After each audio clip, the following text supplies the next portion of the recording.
The gunshot came before the scream. Amara Bassey didn't remember dropping the wine glass. She only remembered it shattering across polished marble, and the sudden weight of a stranger dragging her behind an overturned table a half-second before the next bullet tore through the air where her head had been. Smoke. Screaming. Gunpowder over Seoul's skyline. And above her, shielding her with his own body, the bodyguard she'd hired 3 weeks ago, the one she never really believed was good enough. "Don't move," he whispered against her ear, calm while the world exploded around them. "Trust me, just this once." God help her. She did. Stay with us. We're about to reveal why someone wanted Amara Bassey dead, and why surviving that night was only the beginning.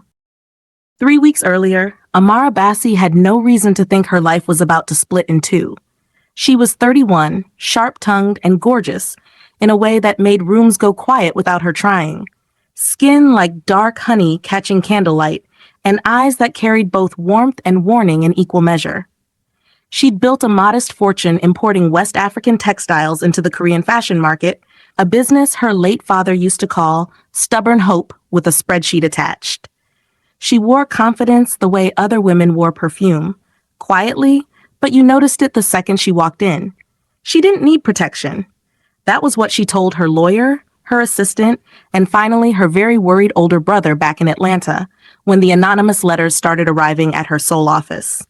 Vague, threatening, referencing shipments that hadn't even been announced publicly yet. "Someone's watching your business, Amara," her brother said over a crackling video call. "You need security, real security, not some guy with a badge from a rental agency." She'd rolled her eyes. And then, 3 days later, someone had broken into her office and left nothing stolen, nothing except a single black rose on her desk, and every one of her private shipment routes printed out beside it. That was the night she called the agency her brother recommended. A private, expensive, almost invitation-only firm that didn't advertise, didn't negotiate rates, and didn't explain where their men came from. They sent her one man. His name, on paper, was Jin Tae-young. He arrived at 7 in the morning in a plain black suit that fit him like it had been made for exactly one purpose, to make people underestimate how dangerous he was. He was tall in that quiet, coiled way that made you notice his stillness before his height. His jaw was cut like something a sculptor would lose sleep over, his dark hair falling just slightly over a gaze so calm it bordered on unreadable. When he looked at her, really looked at her, it didn't feel like a stranger evaluating a client. "You're smaller than I expected," he said, in accented but fluent English, his voice a low rumble that seemed to vibrate somewhere beneath her ribs. "Excuse me?" "For someone 3 men have already tried to intimidate," he clarified, unbothered by her glare. "I expected someone twice your size and half your nerve." Amara crossed her arms, refusing to let the ridiculous flutter in her chest show on her face. "And I expected a bodyguard, not a comedian." Amusement flickered behind his eyes, maybe, or a compliment he wasn't ready to give yet. "I can be both," he said simply, "whichever keeps you alive longer." She didn't know yet that he'd chosen those words carefully. That alive longer wasn't an expression to him. It was a professional estimate. If a man walked into your office looking like that and talking like that, would you have kept your composure? Comment below. Be honest. The first week, Amara told herself it was simply proximity. He was always there, outside her office door, 3 steps behind her at dinner meetings, standing like a shadow made of muscle and silence at industry events where powerful men twice his age flinched slightly whenever he shifted his weight. She noticed how conversations changed when he entered a room. Not because he spoke, because he didn't have to. She noticed other things too. The way his knuckles carried faded scars that didn't match a resume that listed corporate security consultant. The way he scanned every exit in a room before he scanned her. Once, when a supplier got too close during a business dinner and put a hand on her waist, Taeyang didn't say a word. He simply stepped between them so smoothly it looked accidental, and the supplier's hand came away trembling. "You didn't have to do that," she told him afterward, in the car, her voice sharper than she intended because her pulse hadn't slowed yet. "I know," he said, looking straight ahead. "I wanted to." The silence after that admission stretched long enough to feel dangerous. She should have asked more questions. She would tell herself that later, in the dark, replaying every moment like a woman searching a photograph for a face she'd missed. But right then, all she could think about was the warmth still lingering on her waist, from where his arm had briefly, protectively pressed against her, and how badly she wanted to feel it again.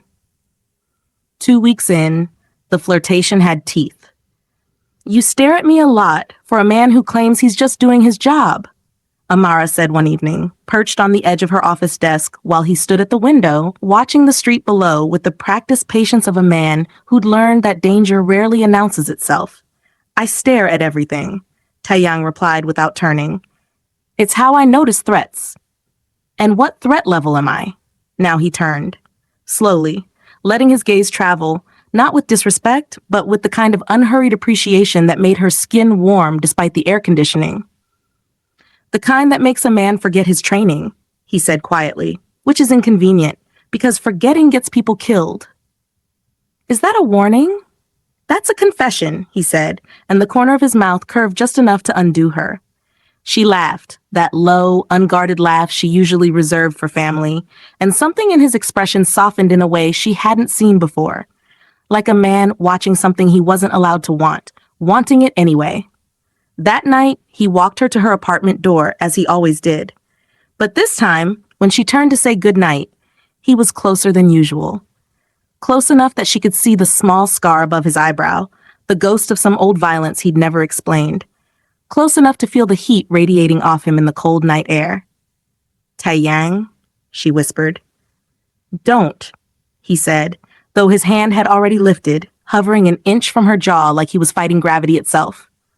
"If I touch you, Amara, I won't be able to stop being careful. And being careful is the only thing keeping you safe from me." He left before she could ask what that meant. She didn't sleep that night. If you've ever wanted someone so badly it scared you, you understand exactly what she felt standing in that hallway. If it's already hooking you, smash the like button. It tells us to bring you more. The threats didn't stop. They escalated. A car followed her twice. A man in a gray coat photographed her outside a client meeting and vanished into the crowd before Taeyang could reach him. And then, 10 days after the almost kiss in the hallway, someone forced their way into her warehouse at 2 a.m. and set fire to an entire shipment. 6 months of inventory, gone in under an hour. Amara stood in the smoking wreckage at dawn, ash in her lungs and tears she refused to let fall, and for the first time since her father died, she felt truly bone-deep afraid. Taeyang found her there. He didn't say anything comforting. He didn't offer platitudes. He simply stood beside her, close enough that his shoulder brushed hers and let his silence do what words couldn't. "Someone wants to break me," she said finally, voice hoarse. "No," he said. "Someone wants to control you. Breaking you would mean they no longer needed anything from you. This means they still do." She turned to look at him, startled by the precision of that answer. Too precise, too fluent in the grammar of threats and leverage for a man who was supposedly hired muscle. "How do you know that?" Something shifted behind his eyes, a door closing before she could see through it. "Experience," he said, and turned away before she could push further. That was the first time she truly wondered who Jin Taeyang was. It wouldn't be the last. The rooftop restaurant dinner, the one where the gunfire started, was supposed to be a peace offering. Amara's biggest supplier, a silver-haired businessman named Director O, had invited her to a private dinner to discuss recent unfortunate incidents and, in his words, restore trust. Taeyang had objected, strongly. "Something is wrong about this invitation," he told her flatly, standing in her office doorway like a wall. "Everything about my life right now is wrong," she snapped, exhausted, grief-stricken over the warehouse, desperate for even the illusion of control. "I need this deal. I need this to stop. Please, Taeyang." His jaw tightened. For a long moment she thought he might refuse to escort her at all. Instead, he said the words that, in hindsight, should have told her everything. "If I say run, you run. No questions. Do you understand?" "That's oddly specific." "Amara." His voice cracked, just slightly on her name, the first time he'd used it without the formal weight he usually gave it. "Please," she agreed. She didn't know she was agreeing to trust a man whose entire identity was a carefully constructed lie. Which brings us back to the rooftop. The shattered wine glass. The gunfire tearing through candlelit elegance. The stranger's body over hers, shielding her from bullets meant for someone else entirely. When the shooting stopped, when the screaming guests had fled, and the shooter had either fled or fallen, she didn't know which yet, Taeyang pulled her to her feet with a grip that trembled, just slightly, with an emotion she'd never seen in him before. Fear. Not for himself. "Are you hit?" he demanded, hands running over her arms and shoulders, checking for wounds with a desperation that had nothing to do with professional duty. "I'm fine," she gasped. "Taeyang, who was?" "Not here." He was already moving, pulling her toward the service stairwell, scanning every shadow with eyes that had gone cold and lethal in a way she'd never witnessed. "We need to leave, now." In the stairwell, illuminated only by an emergency light bleeding red across the concrete, she grabbed his arm and forced him to stop. "Tell me what's happening," she said, voice shaking. "Tell me who you really are." He looked at her for a long moment, long enough that she saw the war behind his eyes, a man deciding whether to protect her with a lie or wound her with the truth. "My name," he said quietly, "isn't Jin Taeyang." The floor seemed to tilt beneath her feet. His real name was Kang Do-hyun, and once, 3 years ago, before he disappeared from every official record in South Korea, he had been the head of one of Seoul's most feared crime syndicates. A position he inherited at 26 after his father was assassinated in a boardroom that still, to this day, bore bullet holes no one dared repair. "I was born into it," he told her, hours later in a safe house she didn't know existed, stripped of the elegant suit and instead wearing a plain shirt that made him look, impossibly, even more dangerous, like the armor had been the disguise, not the man beneath it. "I didn't choose the empire. I inherited the blood on it." Amara sat across from him, arms wrapped around herself, torn between terror and the unbearable urge to reach for his hand. "And the shooting tonight?" "Rivals," he said. "Men who've spent 3 years hunting the boy who walked away from the throne. I thought I'd buried Kang Do-hyun deep enough." His jaw tightened. "I was wrong. And because I was careless, because I let myself get close to you instead of staying invisible, you became a target too." "Wait." Her voice sharpened, panic threading through confusion. "You're saying this, the threats, the fire, the warehouse, that wasn't about my business at all?" Silence. "Tae, Do-hyun, answer me." "They don't want your shipments, Amara," he said finally, voice heavy with something that sounded almost like grief. "They want me. And they realized the fastest way to draw me out of hiding was to threaten someone I couldn't stop myself from protecting." The room went very, very quiet. "You mean," she whispered, "I was never actually in danger because of my business. I was in danger because of you." He didn't deny it. He couldn't. And there it was. The twist beneath the twist. Every coincidental threat, every anonymous letter, every fire, none of it had started with her. It had started the moment a hunted mafia boss made the fatal mistake of falling for the woman he was supposed to be guarding, and his enemies noticed his attention lingering a moment too long on a face that wasn't part of his old world. The robbery preceding the hiring of Taeyang was coincidental. If you saw that coming, comment, "I knew it" below. If you didn't, comment, "I did not see that coming." Either way, we want to know. And if this story has you sitting up a little straighter right now, go ahead and like the video. It genuinely helps more people find this story. The days that followed were equal parts terror and intoxication for Amara, like living inside a thunderstorm that occasionally parted to reveal impossible tenderness. Do-hyun moved her into the safe house, a converted hanok on the outskirts of the city. All dark wood and quiet courtyards, surrounded by men whose loyalty to him ran deeper than blood.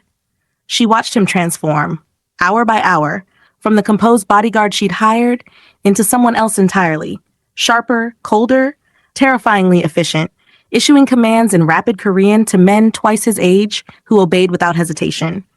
And yet, at night, when the danger receded just slightly, he was still the man who'd stood too close to her in a hallway and called honesty a confession.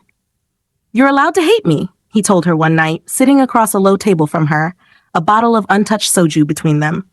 "I lied about everything, my name, my past, what I brought into your life." "I don't hate you," she said, surprising herself with how true it was. "I'm furious. I'm terrified. But I don't hate you." You should. Why? Her voice cracked, raw with 3 sleepless nights of adrenaline. Because you're dangerous? Do-hyun, I've watched you become someone I don't recognize over the last 48 hours, and the only thing that's actually scared me is the possibility that you'd leave to keep me safe and never tell me why.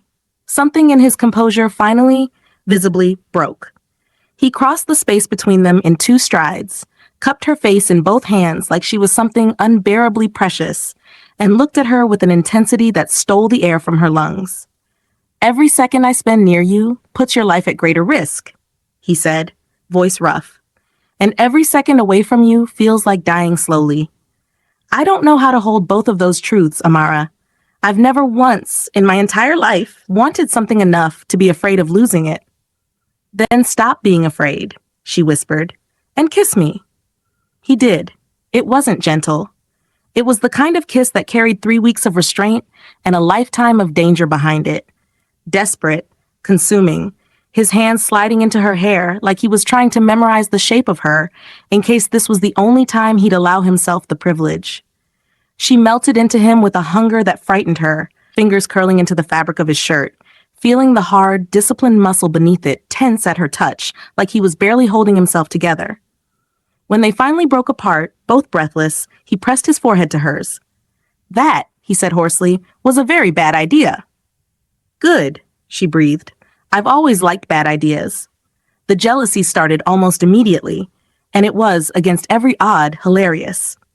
2 days later, an old business contact of Amara's, a smooth-talking French fashion buyer named Julien, arrived at the safe house under diplomatic pretense, ostensibly to check on her well-being after the unfortunate restaurant incident that had, thankfully, been quietly buried from the press. Julien kissed her hand. Amara laughed politely, and Do-hyun, standing in the doorway with his arms crossed, looked like a man calculating exactly how many ways he could remove someone from a room without technically breaking the law.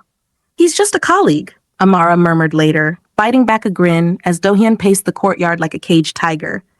He held your hand for 4 full seconds, Do-hyun said darkly. I counted. You counted? I have a very particular set of skills, he said, deadly serious, and Amara laughed so hard she had to sit down. Are you jealous, Do-hyun? I am assessing threat levels. Uh-huh. And what threat level is polite French businessman who complimented my shoes? High. So is, he said immediately without a flicker of humor. Extremely high. I've had men killed for less charm than that. You have not. A pause, just a beat too long. No. But I considered it. She laughed until tears came, and he watched her with an expression of helpless, besotted frustration that made it clear the terrifying former boss of Seoul's underworld, a man who had once ordered rival gangs dismantled with a single phone call, was hopelessly but absurdly undone by a Frenchman complimenting her shoes. Later that night, he found her on the courtyard steps, staring up at a sky heavy with stars neither of them had time to enjoy. For the record, he said, sitting beside her, close enough that his warmth pressed against her side, I don't actually kill people over shoe compliments. Comforting. But, he added, voice dropping into something low and possessive that sent heat curling low in her stomach, if he touches your hand again, I will personally escort him to the airport myself. That's not jealousy. That's overkill. Call it what you want. His hand found hers in the dark, fingers lacing through hers with a tenderness that contradicted every violent thing she now knew about him. I spent 3 years making sure no one knew my name. I'm not spending the rest of my life pretending I don't care who touches yours. She turned to look at him, moonlight carving soft shadows across the sharp lines of his face, and felt something in her chest give way completely. Do-hyun, she whispered, what happens when this is over? When the threat is gone? Do you go back into hiding? Do I go back to Atlanta and pretend none of this happened? His silence lasted long enough to answer the question for her. The peace didn't last. 4 days later, Director O, the very man who had hosted the rooftop dinner where the shooting began, arrived at the gates of the safe house alone, unarmed, hands raised, demanding an audience. Do-hyun met him in the courtyard, Amara watching from a shuttered window, her heart in her throat. You shouldn't be alive, Do-hyun said coldly, with no trace of the tender man from the night before remaining in his voice. Neither should you, Director O replied, an old, tired smile crossing his face. And yet here we both are, old ghosts refusing to stay buried. It turned out Director O wasn't the enemy. He never had been. He was the last surviving member of Do-hyun's father's original council, the men who had tried and failed to protect the empire when Do-hyun walked away from it 3 years ago. The rooftop shooting hadn't been O's doing.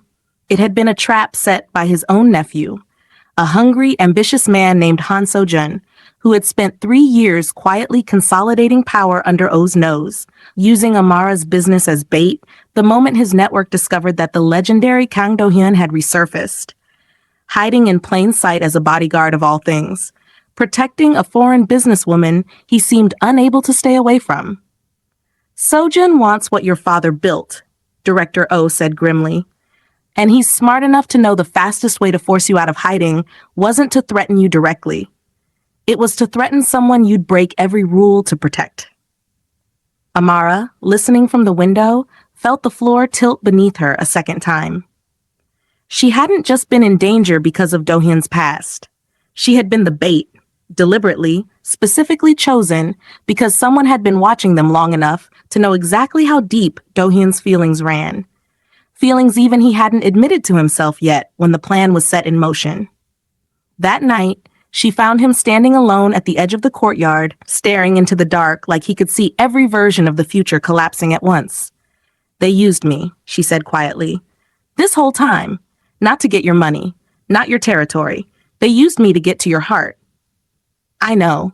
His voice was hollow. "And that's the part I can't forgive myself for. I told myself I was protecting you by staying close. I never once considered that being close to you was the danger." "Do-hyun?" "If I leave," he said, cutting her off, voice raw, "if I disappear again tonight, right now, So-jun loses his leverage. You go back to your life, safe, untouched, free." Her chest seized. "And if you stay? Then I fight a war I swore I'd never fight again," he said.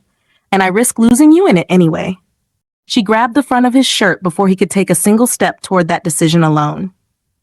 "Don't you dare," she said, voice shaking with a fury that surprised them both. "Don't you dare decide this for me. I have spent 3 weeks watching you become the bravest, most maddening, most impossible man I have ever known. I did not fall in love with a bodyguard who lied to me so that he could disappear the moment things got hard." "Amara, I fell in love," she said, tears finally breaking free, "with a man who threw himself in front of bullets for me before he even admitted who he was. So if you're going to fight this war, Kang Do-hyun, you're going to fight it standing next to me, not walking away to spare my feelings." For a long, breathless moment, he simply looked at her, finding finally that he no longer had the will to hold them up. "I don't deserve you," he whispered. "No," she agreed, pulling him down until his forehead rested against hers. "But you have me anyway." He kissed her like a man memorizing the taste of a decision he wasn't sure he'd survive making. The confrontation with Han So-jun happened 3 nights later, in the same rooftop restaurant where it had all begun. A detail Do-hyun insisted on, a message deliberately sent. "This time is different," the choice of location said. "This time, I'm not hiding. Amara wasn't supposed to be there. She went anyway, ignoring every order Do-hyun gave her, arriving just as So-jun's men fanned out across the rooftop, and just as So-jun himself, younger than she expected, sharp-suited, eyes gleaming with the particular hunger of a man who had spent years in someone else's shadow, smiled at Do-hyun like they were old friends meeting for drinks. "The great Kang Do-hyun," So-jun said, spreading his arms, "returned from the dead for a woman. My uncle warned me you'd gone soft. I didn't believe him until I saw the security footage of you catching a bullet for her."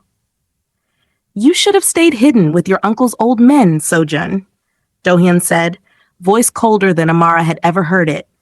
"Instead, you built an empire on threats against a woman who has nothing to do with any of this."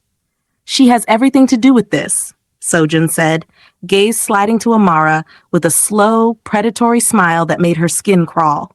"She's the reason the invincible Kang Do-hyun finally became mortal enough to catch." The tension on that rooftop stretched taut enough to snap. Amara felt Do-hyun's hand find hers in the dark. One final, silent promise passed between their fingers before everything erupted at once. Shouting, movement, the controlled chaos of men who had trained their entire lives for exactly this kind of violence. She wouldn't remember all of it clearly afterward, only fragments. Do-hyun moved like something inevitable, dismantling threats with a precision that was almost beautiful in its terrible efficiency. The moment Sojun lunged for her directly, using her as his last, desperate leverage, and the sound Do-hyun made, something between a warning and a roar, as he put himself between them for the second time in this story, refusing, absolutely refusing, to let history repeat the ending Sojun had planned. The fight ended not with more bloodshed, but with Director Oh's men, quiet, loyal, patient for 3 years, finally stepping out of the shadows to reclaim what Sojun had stolen from the family that raised him. Sojun was taken alive, disgraced, his ambitions collapsing under the weight of an empire that had never truly been his to seize. And in the sudden, ringing silence that followed, Amara found herself in Do-hyun's arms on the same rooftop where 3 weeks ago, a stranger had thrown himself over her body without explanation. This time, there was nothing left unexplained. 6 months later, Amara Bassey stood on the same rooftop, though it looked entirely different now, softened by string lights, the scent of jasmine instead of gunpowder, laughter instead of screaming. Her business had not only survived, it had flourished, buoyed by an unlikely quiet partnership with a reformed empire now dedicated, under Director Oh's careful guidance, to legitimate trade and community investment across Seoul, a redemption Do-hyun had insisted on, the one condition he demanded before agreeing to step back into any position of influence at all. He found her exactly where he always found her, near the edge, watching the city lights, a woman who had once needed protection and had somehow become the reason a dangerous man learned how to be gentle. "You're staring again," she teased, without turning. "I told you," he murmured, wrapping his arms around her from behind, lips brushing the curve of her shoulder. "It's how I notice things worth protecting." She turned in his arms, studying the face she now knew completely, every scar, every secret, every soft, unguarded truth he'd once buried beneath a stranger's name. "Any regrets, Kang Do-hyun?" "Only one," he said, producing, with the same quiet precision he brought to everything, a small velvet box, "that I spent 3 years hiding from a life I didn't even know I was supposed to be living. Until you." Amara's breath caught, tears rising fast and unguarded, as the dangerous, hunted, extraordinary man who had once lied about his very name knelt in front of her beneath a sky full of stars neither of them had time for once, and now had all the time in the world to share. She said yes before he even finished asking. Some love stories begin with flowers, or chance meetings, or slow, safe familiarity. Theirs began with a bullet, a lie, and a man who broke every rule he'd built his survival around. The moment he realized protecting someone and loving them had quietly become the exact same thing. Before you go, subscribe, share this story with someone who needs a little hope tonight, and tell us in the comments, what's the biggest lesson you're taking from Amara and Do-hyun's story? Because sometimes the most dangerous men aren't the ones hunting you in the dark. Thanks for watching. I'll see you in the next.